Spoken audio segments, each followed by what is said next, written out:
ഒരു സിനിമ ഒരു സ്റ്റോറി മാത്രമാണോ, അല്ലെങ്കിൽ ഒരു ഐഡിയ മാത്രമാണോ? സിനിമ തിയേറ്ററിൽ തുടങ്ങി തിയേറ്ററിൽ അവസാനിക്കുന്ന ഒന്നാണല്ലേ. എന്നാൽ ചില സിനിമ തിയേറ്ററിൽ തുടങ്ങി തിയേറ്ററിൽ അവസാനിക്കില്ല. അത് ആളുകളുടെ മനസ്സിലേക്ക് പോവും, അത് സൊസൈറ്റിയിലേക്ക് പോവും, അത് പിന്നെ ഒരു പബ്ലിക് ഡിസ്കഷൻ ആയിട്ട് മാറും. ഇത്തരം സിനിമകളെയാണ് നമ്മൾ പറയുന്നത് സിനിമ ഗോസ് ബിയോണ്ട് എന്ന് പറയുന്നത്. കേരള സ്റ്റോറിയുടെ ടൈറ്റിൽ നോക്കിയാൽ, കേരള സ്റ്റോറി 2ന്റെ ടൈറ്റിൽ നോക്കി കഴിഞ്ഞാൽ നിങ്ങൾക്ക് അതിനകത്ത് കാണാൻ പറ്റും Kerala story 2 that goes beyond എന്ന് പറയുന്ന ഒരു സാധനം. അപ്പോ കേരള സ്റ്റോറി 2 എന്ന് പറയുന്നത് അതിന്റെ സ്റ്റോറി നരേഷന്റെ ഒരു കണ്ടിന്യൂവേഷൻ മാത്രമാണോ? അല്ല അല്ലെ. അത് ആ സിനിമയുടെ നരേഷന്റെ എക്സ്പാൻഷൻ ആണ്, അതിന്റെ ഐഡിയോളജിയുടെ എക്സ്പാൻഷൻ ആണ്, അതേപോലെ തന്നെ സൈക്കോളജിക്കൽ ഇൻഫ്ലുവൻസിന്റെയും കൂടെ എക്സ്പാൻഷൻ ആണ് കേരള സ്റ്റോറി 2 എന്ന് പറയുന്നത്. കാരണം സിനിമ എന്ന് പറയുന്നത് ഒരു ഇമോഷണൽ ടൂളാണ്. സിനിമ ആളുകൾ വെറുതെ കാണുകയല്ല ചെയ്യുന്നത്. സിനിമ കാണുന്ന ആൾക്കാര് അത് എക്സ്പീരിയൻസ് ചെയ്യാണ് ചെയ്യുന്നത്, അത് ഇൻഫ്ലുവൻസ് ചെയ്യാണ് ചെയ്യുന്നത്. എക്സ്പീരിയൻസ് ചെയ്യുന്നതും ഇൻഫ്ലുവൻസ് ചെയ്യുന്നതും ചുമ്മാ കാണുന്നതും തമ്മിൽ അജഗജാന്തര വ്യത്യാസമുണ്ട്. കാരണം എക്സ്പീരിയൻസ് നമ്മൾ ചെയ്യുന്നുണ്ടെങ്കിലാണ്, നമ്മൾ ഇമോഷണലി നമ്മളെ ഇൻഫ്ലുവൻസ് ചെയ്യുമ്പോഴാണ് നമ്മളെ കോൾ ടു ആക്ഷൻ എന്ന് പറയുന്ന ഒരു സ്റ്റേറ്റിലേക്ക് എത്തുന്നത്.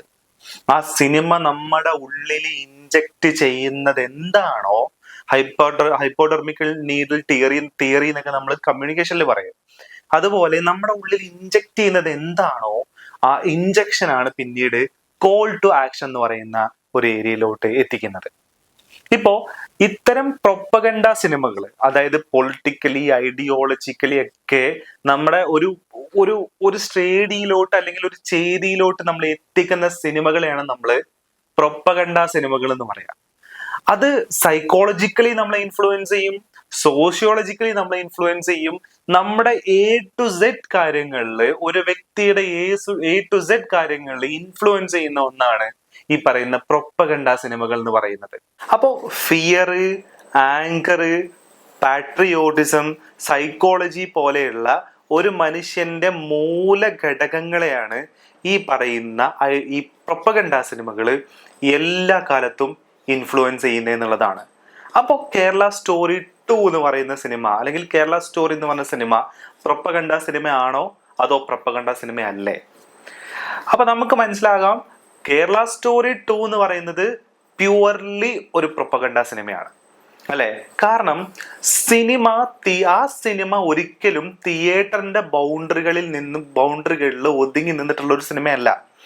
തിയേറ്ററിന്റെ ബൗണ്ടറികൾ വിട്ടിട്ട് സൊസൈറ്റിയിലേക്ക് ട്രാവൽ ചെയ്തിട്ടുള്ള, സൊസൈറ്റിയിൽ ഒരു പൊളിറ്റിക്കൽ ഡിബേറ്റ് സെറ്റ് ചെയ്തിട്ടുള്ള, സൊസൈറ്റിയിൽ ഒരു പൊളിറ്റിക്കൽ ബിലീഫ്സ് സെറ്റ് ചെയ്തിട്ടുള്ള ഒരു സിനിമയാണ് കേരള സ്റ്റോറി 2 എന്ന് പറയുന്നത്. അപ്പോ ഇവിടെ ഏറ്റവും അപകടകരമായിട്ടുള്ള ഒരു കാര്യം എന്താണെന്നറിയോ? കേരള സ്റ്റോറി 2 എന്ന് പറയുന്ന സിനിമ തന്നെയാണ്. കാരണം ഏതൊരു സിനിമയുടെയും സീക്വല് അതിന്റെ ആദ്യ സിനിമ ഉണ്ടാക്കിയതിനേക്കാൾ ഇൻഫ്ലുവൻസ് ഉണ്ടാക്കും. കാരണം ആദ്യ സിനിമയെ തന്നെ ഓഡിയൻസിന്റെ ഇമോഷൻ അവിടെ ഇൻവെസ്റ്റഡ് ആണ്, അത് അവിടെ ഇൻടാക്റ്റ് ആണ്. അവിടെ ആളുകൾക്ക് ആ സിനിമ എന്താണെന്ന് അറിയാം, ആ സിനിമയിൽ നിന്ന് ആളുകൾക്ക് കിട്ടിയിട്ടുള്ള ഇമോഷൻ എന്താണെന്നുള്ളത് അറിയാം, ആളുകൾ എത്രത്തോളം ഇൻഫ്ലുവൻസ്ഡ് ആയിട്ടുണ്ട് എന്നുള്ളത് നമുക്കറിയാം എന്നുള്ളതാണ്.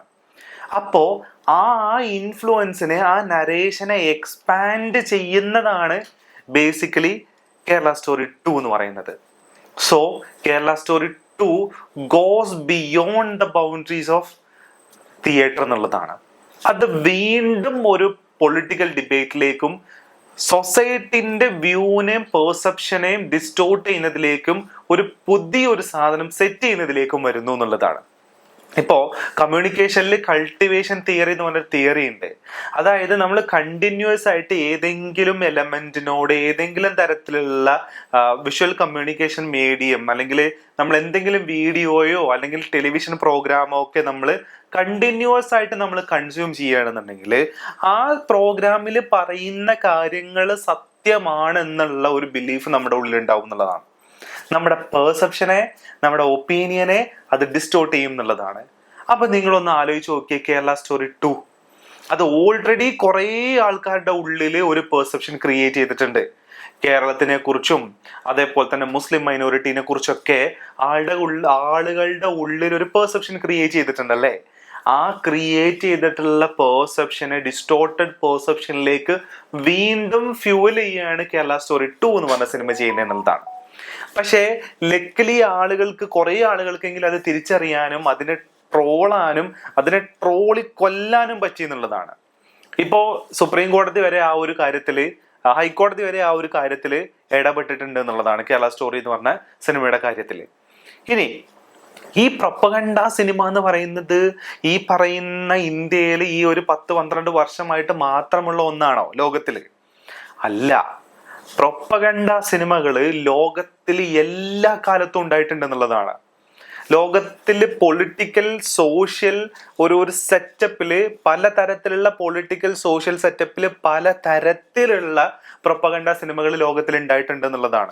ഒരു എക്സാമ്പിൾ പറയുകയാണെന്നുണ്ടെങ്കിൽ 1935 ജർമ്മനിയിൽ റിലീസ് ചെയ്തിട്ടുള്ള ട്രയംഫ് ഓഫ് ദി വിൽ എന്ന് പറയുന്ന സിനിമ. ഈ സിനിമ പ്രൊപ്പഗണ്ട സിനിമകൾക്ക് ഏറ്റവും ബെസ്റ്റ് എക്സാമ്പിൾ ആയിട്ടുള്ള ഒരു സിനിമയാണ്.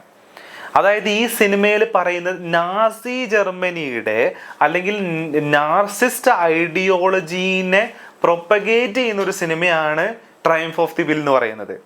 ഈ സിനിമയിലൂടെ ചെയ്യുന്നത് ഒരു പൊളിറ്റിക്കൽ ലീഡേഴ്സിനെ ഒരു ലോക്കൽ ഹീറോ ആയിട്ട് കൊണ്ടുവരിക. ഈ ഒരു ഹീറോയിക് പരിവേഷം കൊടുത്തിട്ടുള്ള സിനിമയാണ് ഈ പറയുന്ന ട്രയംഫ് ഓഫ് ദി വിൽ എന്ന് പറയുന്നത്. നമുക്കറിയാം 1935 ഒക്കെ ആകുമ്പോഴേക്കും തന്നെ വേൾഡ് വാർ 2 സ്റ്റാർട്ടിങ്ങിലേക്ക് എത്തുന്നുണ്ട്. ജർമ്മനിയിൽ നാസി പാർട്ടി അധികാരത്തിലേക്ക് വരുന്നുണ്ട്. നമുക്കറിയാം ജർമ്മനിയിൽ നാസി പാർട്ടി അധികാരത്തിൽ വരുന്നത് എങ്ങനെയാണ്?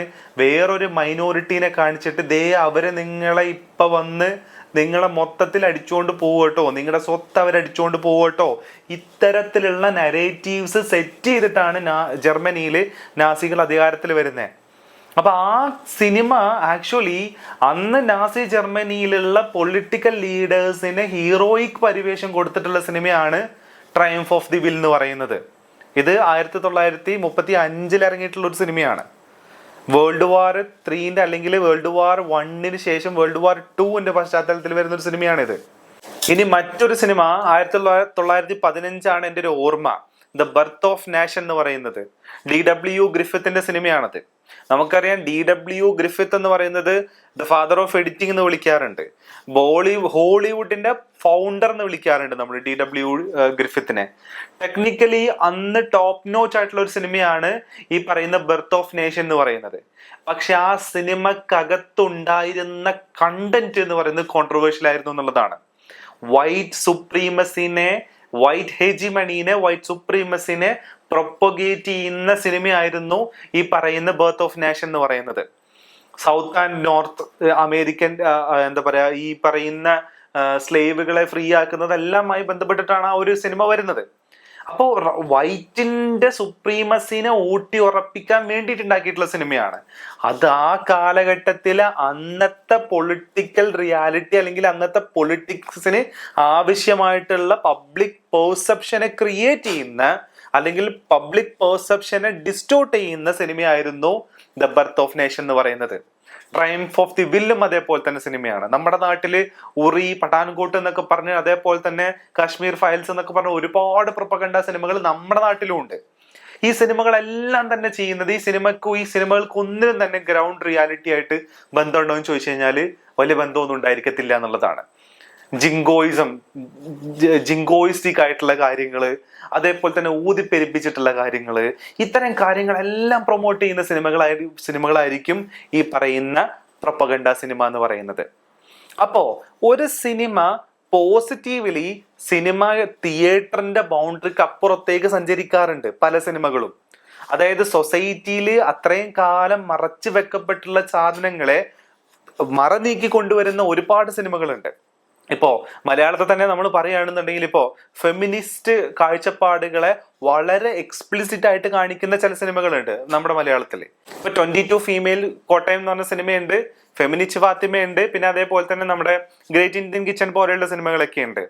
അപ്പൊ ഈ സിനിമകളെല്ലാം തന്നെ സൊസൈറ്റി അത്രയും കാലം വളരെ ഇഗ്നോർ ചെയ്തിട്ടുള്ള കാര്യങ്ങളെ കാണിക്കുന്നതാണ്. അതിന് റിയാലിറ്റി ആയിട്ട് എന്തെങ്കിലും ബന്ധം ഉണ്ടായിരിക്കും.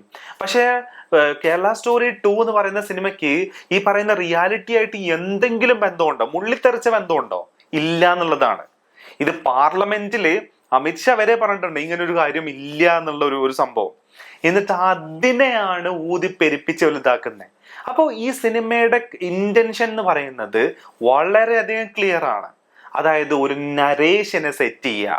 മാത്രമല്ല സിനിമ എന്ന് പറയുന്നത് ഒരു വിഷ്വൽ കമ്മ്യൂണിക്കേഷൻ മീഡിയമാണ്. കാഴ്ചയിലൂടെ നമ്മൾ കാണുന്ന ഒരു കാര്യം നമ്മുടെ മനസ്സിൽ എക്കാലത്തും ഉണ്ടാവും എന്നുള്ളതാണ്. അപ്പൊ അങ്ങനെയുള്ള ഒരു ഫാൾസ് നരേറ്റീവിനെ ആളുകളുടെ ഉള്ളിൽ എക്കാലത്തും ഊട്ടി ഉറപ്പിക്കുക, ഡിസ്റ്റോർട്ടഡ് ആയിട്ടുള്ള വ്യൂ പോയിന്റ് ഉള്ള കുറെ ആൾക്കാരെ നിർമ്മിക്കുക എന്നുള്ളത് മാത്രമാണ് കേരള സ്റ്റോറി 2ന്റെ ലക്ഷ്യം എന്ന് പറയുന്നത്.